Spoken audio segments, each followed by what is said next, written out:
31 मार्च नंतर या 10 वस्तूंचे भाव डबल होणार. लॉकडाऊनच्या भीतीनं लोकांची भयानक खरेदी, ज्याचा परिणाम म्हणून या 10 वस्तू 72 तासात महागणार. सर्व लोकांसाठी सरकारच्या अर्जंट सूचना. युद्धामुळे देशात कोरोनासारखं संकट निर्माण होण्याची माहिती पंतप्रधानांनी दिली. देश बंद होणार की तारीख कोणती, याचीच प्रत्येकाला माहिती हवी होती. पण आत्ताच काही मिनिटांपूर्वी एक धक्कादायक बातमी आली की लॉकडाऊनमुळे या 31 मार्च नंतर या 10 वस्तूंचे भाव प्रचंड वाढणार आहेत. महागाईचा उच्चांक निर्माण होऊ शकतो. त्यामुळे सरकारनं यादी जाहीर केली आहे या 10 वस्तूंची. त्या 10 वस्तूंचे भाव प्रचंड वाढणार. मग नेमकं लॉकडाऊन कधीपासून लागणार आहे?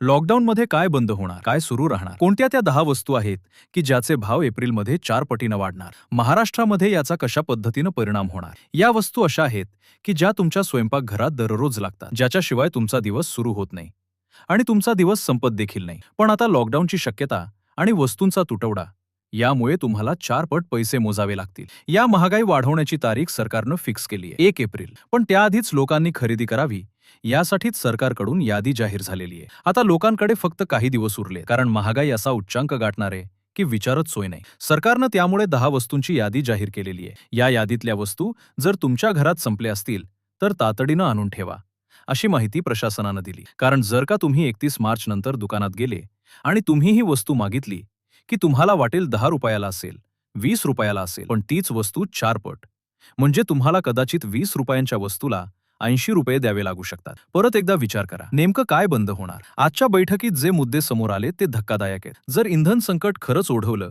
तर सर्वात आधी खासगी गाड्यांच्या वापरावर मर्यादा येतील. एसटी बसेस आणि रेल्वेच्या फेऱ्या निम्म्यावर आणल्या जाऊ शकतात. इतकंच नाही तर आयटी हब मानल्या जाणाऱ्या पुणे आणि मुंबईमध्ये पुन्हा एकदा वर्क फ्रॉम होमची सक्ती केली जाऊ शकते. कारण जर वीज पुरवठा खंडित झाला तर मोठ्या ऑफिस इमारती चालवणं अशक्य होईल. गॅस सिलेंडरच्या बाबतीत तर परिस्थिती अधिकच गंभीर आहे. ज्यांच्याकडे 2 पेक्षा जास्त सिलेंडर आहेत त्यांना पुढचे काही महिने नवीन बुकिंग करता येणार नाही, असे संकेत आजच्या बैठकीत देण्यात आले आहेत. तुम्ही जर उशीर केला तर तुमचं खूप मोठं नुकसान होऊ शकतं, कारण वस्तू फार गरजेचे आहेत. स्वयंपाक त्याच्याशिवाय होऊ शकत नाही.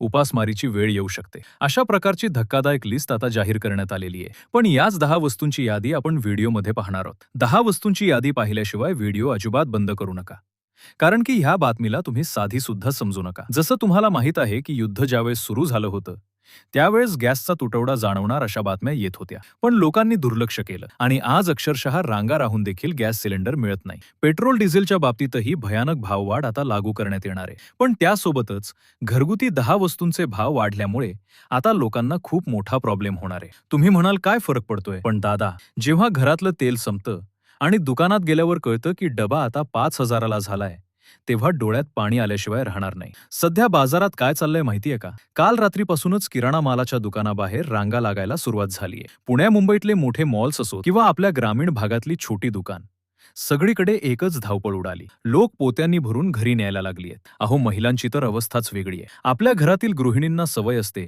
की एखादी वस्तू महाग होणार म्हटलं की त्याचं बजेट कोलमडतं. काल मी स्वतः पाहिलं, एका किराणा दुकानात 2 माऊली भांडत होत्या की शेवटचा तेलाचा डबा कोणी घ्यायचा. ही साठवणुकीची स्पर्धा का लागलीये? कारण प्रत्येकाला वाटतंय की उद्या मुलांना खायला काय द्यायचं. काल पेट्रोल पंपावर जशी गर्दी होती तशीच आता मिठाच्या आणि साखरेच्या पोत्यांवर लोक तुटून पडलेत. काही व्यापाऱ्यांनी तर आत्ताच मालावर स्टॉक संपला असे बोर्ड लावायला सुरुवात केली आहे. पण खरं तर गोदामात आहे, फक्त ते भाव वाढण्याची वाट पाहत आहेत. म्हणूनच तुम्हाला सांगतोय, ही वेळ शांत बसण्याची नाही. लॉकडाऊन लागण्याची भीती आणि युद्ध या दोन्ही गोष्टींचा थेट फटका तुमच्या चुलीला बसणार आहे. आता प्रश्न येतो, नेमकं काय बंद होणार? कोणत्या तारखेला लॉकडाऊनची घोषणा होऊ शकते? सूत्रांनी दिलेल्या माहितीनुसार जर पुरवठा साखळी सुधारली नाही तर एप्रिलच्या पहिल्या आठवड्यात निर्बंध लादले जाऊ शकतात. यामध्ये अत्यावश्यक सेवा सोडून सर्व काही बंद राहण्याची शक्यता आहे. पण कोणती सेवा चालू राहील? कोरोनाच्या काळात जस मेडिकल स्टोअर्स, दवाखाने आणि दूध भाजीपाल्याची दुकान काही ठराविक वेळेत चालू होती, तसंच काहीच नियोजन आताही केलं जाऊ शकतं. हॉटेल आणि रेस्टॉरंट्सना फक्त पार्सल सुविधेची परवानगी मिळण्याची शक्यता आहे. पण यावेळी सर्वात मोठी अडचण ही आहे की जर गॅस आणि वीज नसेल तर हे हॉटेल्स तरी कसे चालणार? प्रत्येक 100 शब्दानंतर विचार करा, सामान्यांचं काय हाल होतील. आता टप्प्याटप्प्यानं आपण त्या 10 वस्तूंची माहिती घेणार आहोत. पहिली वस्तू आहे खाद्यतेल. महिलांच्या स्वयंपाकघरातली सर्वात महत्वाची गोष्ट म्हणजे तेल. फोडणीचा आवाज आल्याशिवाय गृहिणीला चैन पडत नाही. पण आता हेच तेल सोन्याच्या भावानं मिळणार आहे. ग्रामीण भागात आपण शेंगदाणा तेल किंवा सोयाबीन तेल वापरतो. महिलांना सवय असते की सणवार असला की त्या जास्त तेल वापरतात, तळलेले पदार्थ करतात. पण आता विचार करा, जर तेलच 5 रुपये लिटर झालं तर लॉकडाऊनच्या भीतीमुळे पाम ऑइलची जहाजे समुद्रामध्ये अडकली आहेत. पाम ऑइल शिवाय आपलं कोणतंही तेल तयार होत नाही. त्यामुळे जे तेल आज तुम्हाला 150 रुपयाला मिळतंय ते 31 मार्च नंतर 600 रुपयांच्या पार जाईल. घरातील स्त्रियांनी आतापासूनच 2 ते 3 डबे भरून ठेवावे. नाहीतर पुढच्या महिन्यात चपातीला तेल लावतानाही 10 वेळा विचार करावा लागेल. दुसरी वस्तू, डाळी आणि कडधान्य. वरण भात हे आपल्या हक्काचं जेवण. तुरीची डाळ, मुगाची डाळ, हरभरा डाळ याशिवाय आपलं जेवण पूर्ण नाही. वाहतूक खर्च वाढल्यामुळे आणि लॉकडाऊनच्या शक्यतेमुळे ट्रकमध्ये येणारा महाग होणार आहे. डाळींचे भाव 300 रुपये किलोच्या पुढे जाण्याची शक्यता आहे. पोळ्याच्या सणाला किंवा सणासुदीला पुरणपोळी करायची म्हटली तरी हरभरा डाळ परवडणार नाही. तिसरी वस्तू, साखर. सकाळचा चहा म्हणजे गरिबाचा टॉनिक. पण साखरेचा भाव वाढला की चहा कडू लागायला वेळ लागणार नाही. साखर कारखान्यांना लागणारे इंधन आणि युद्धाचा जागतिक परिणाम यामुळे साखरेचे भाव गगनाला भेटणार आहेत. आपल्याकडे 31 मार्च नंतर साखर थेट 100 रुपयांच्या पुढे जाईल. पाचवी वस्तू, चहा पावडर आणि कॉफी. साखरेसोबत चहा पावडरही महागणार आहे. सहावी वस्तू, मसाला आणि तिखट.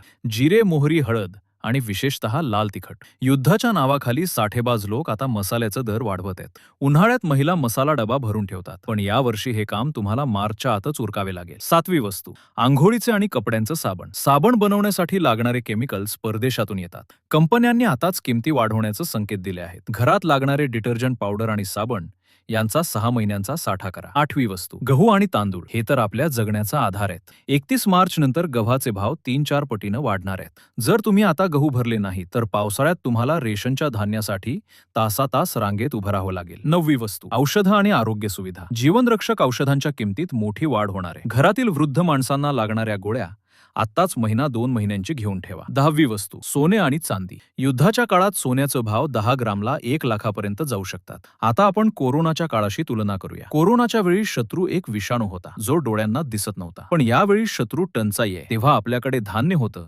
पण बाहेर पडता येत नव्हतं. यावेळी आपल्याकडे पैसा असेल पण विकत घ्यायला वस्तू नसतील. अशी परिस्थिती निर्माण होण्याची शक्यता आहे. वैद्यकीय सेवा चालू राहतील असं सरकारनं सांगितलंय, पण तरीही लोकांचा विश्वास बसेनासा झालाय. कारण जेव्हा गॅसच नसेल तेव्हा हॉस्पिटलमधली जनरेटर्स कशी चालणार? जेव्हा डिझेलच नसेल तेव्हा रुग्णवाहिका कशी धावणार? नेमकं काय महाग होणार याची यादी आपण पाहिली, पण नेमकं काय काय बंद होणार आहे याची यादी संभाव्य जर आपण बघितली तर काळजाचा ठोका चुकतो. पण सरकारनं स्पष्ट केले की भारताकडे 3 महिन्यांचा अन्नसाठा सुरक्षित आहे. तरीही लोकांपर्यंत भीती पोहोचतीये. काही ठिकाणी लोकांनी मेणबत्ती आणि कंदील विकत घ्यायला सुरुवात केलीये, कारण त्यांना वाटते की लाईट कायमची जाईल. वीज निर्मितीसाठी लागणारा कोळसा आणि गॅस जर मिळाला नाही तर लोड शेडिंग वाढू शकतं, हे वास्तव आहे. पण म्हणून देश अंधारात जाईल असं नाही. सरकार पर्यायी मार्गांचा विचार करत आहे. पुढच्या काही तासांत सरकारकडून अधिकृत मार्गदर्शक तत्वे, गाईडलाईन्स जाहीर केली जातील. कोणत्या तारखेला काय बंद होईल आणि कोणत्या सेवा सुरू राहतील याची यादी सरकार प्रसिद्ध करेल. 31 मार्च हा डेडलाईन आहे. त्यानंतर मार्केट पूर्णपणे बदललेलं असेल. तर मित्रांनो आणि मैत्रिणींनो,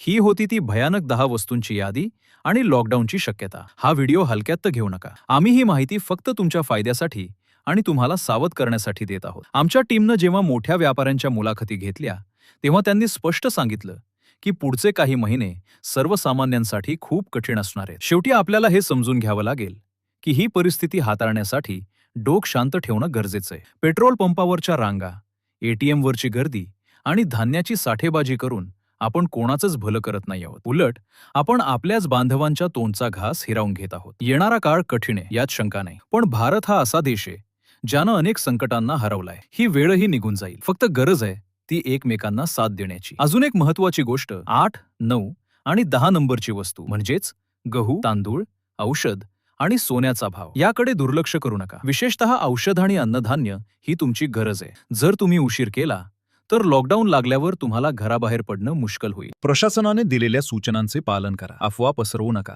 जर तुम्हाला ही माहिती महत्वाची वाटली असेल तर हा व्हिडिओ प्रत्येक भारतीयापर्यंत पोहोचवा, जेणेकरून लोकांच्या मनातील भीती दूर होईल आणि त्यांना वस्तुस्थिती समजेल. चला तर मग, सावध रहा, सुरक्षित रहा. पुढील अपडेटसाठी आमच्याशी जोडून रहा. तर मित्रांनो, ही होती ती यादी जे सध्या सोशल मीडियावर आणि व्यापाऱ्यांच्या घोटात चर्चेत आहे. पण व्हिडिओ थांबवण्यापूर्वी मला तुमच्याशी थोडं मनापासून बोलायचं आहे. बघा, आतापर्यंत आपण जे काही दृश्य पाहिले, एक शक्यता आहे. हा काही अधिक सरकारचा अधिकृत आदेश नाही. त्यामुळे लगेच घाबरून जाऊन साठेबाजी करायला सुरुवात करू नका. माझा हा व्हिडिओ बनवण्याचा उद्देश तुम्हाला घाबरवणं हा मुळीच नाही, तर तुम्हाला साबित करणं हा आहे. आपण कोरोनाच्या काळात पाहिले की अफवा कशी पसरते आणि अचानक वस्तूंचे भाव वाढतात. पण यावेळी जागतिक परिस्थिती आणि इंधन साई पाहते. आपण थोडं नियोजन केल्यावर कधीही चांगलं. आता मला तुम्हाला एक प्रश्न विचारायचा. तुम्हाला काय वाटतं? तुम्हाला तुमच्या भागात सध्या किराणा मालाचे भाव काय आहेत? मला खाली कमेंटमध्ये नक्की सांगा. कारण तुमचा एक कमेंट दुसऱ्या एखाद्या भावाचा किंवा बहिणीचा फायदा करू शकते. तुमच्या शहरात तेलाचा डबा किंवा साखरेचा भाव काय चालू आहे? हे